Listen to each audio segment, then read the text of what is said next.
আসসালামু আলাইকুম রহমতুল্লাহ। এই যে ঝালমুড়ির দোকানে আজকে ঝালমুড়ি খেলাম আলহামদুলিল্লাহ। যে আমার হেলমেট এখনও দেখতেছেন এখানে আছে। তো এক ছোট ভাই এ হলো ক্লাস 8-এ পড়ে, তো ঝালমুড়ির দোকান করে।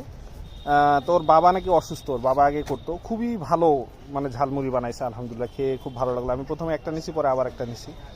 তো ওকে কিছু প্রশ্ন জিজ্ঞাসা করি, ভাইয়া তুমি ডেইলি তোমার কীরকম বিক্রি হয়? ওই 500-700 টাকা বিক্রি হয়। প্রত্যেক দিন 500-700 টাকা বিক্রি, তো তোমার কীরকম ইনকাম হয় তাও? ইনকাম ওই 200-300 টাকা আসে। ইনকাম 200-300 টাকা আসে। তো দেখেন, এই যে ক্লাস 8-এর একটা বাচ্চা, ও তো বাচ্চাই বলা যায়, এখনও দাড়ি মোজ ভালোভাবে ওঠে নাই, ওর বাবা অসুস্থ, ও কিন্তু সংসারের হাল ধরছে। ভাই এখানে লজ্জার কিছু নাই। হ্যাঁ, 500-600 টাকা বিক্রি করে ও দৈনিক 300-400 টাকা ইনকাম করতেছে।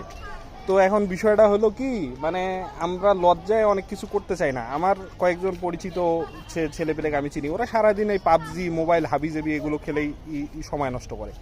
তো দেখেন, ও কিন্তু ক্লাস 8-এই সংসারের হাল ধরছে। তো এই কারণে কোনো কাজ লজ্জার না। এর ব্যবসা কিন্তু আপনার স্বাধীন পেশা।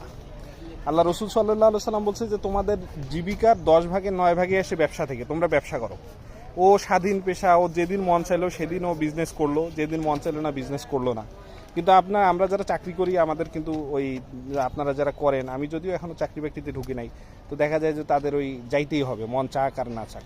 এটাই হলো বর্তমান সমাজের চিত্র। আমাকে এক ভাই বলছিল ওই আপনার ওটাকে কি বলে, উনি জর্ডানে সম্ভবত গিয়ে দেখছে যে BMW চালায়, তো নামাজ শেষ, উনি ওই নামাজ শেষ করে আইসা গাড়ির উপরে আতর বিক্রি করা শুরু করলো। তা উনি খুব অবাক হয়ে গেছে যে আপনি এত টাকার মালিক, আপনারা এই যে আতর বিক্রি করতে বলতেছে কেন, লজ্জার কি আছে, এটা তো আমার বিজনেস।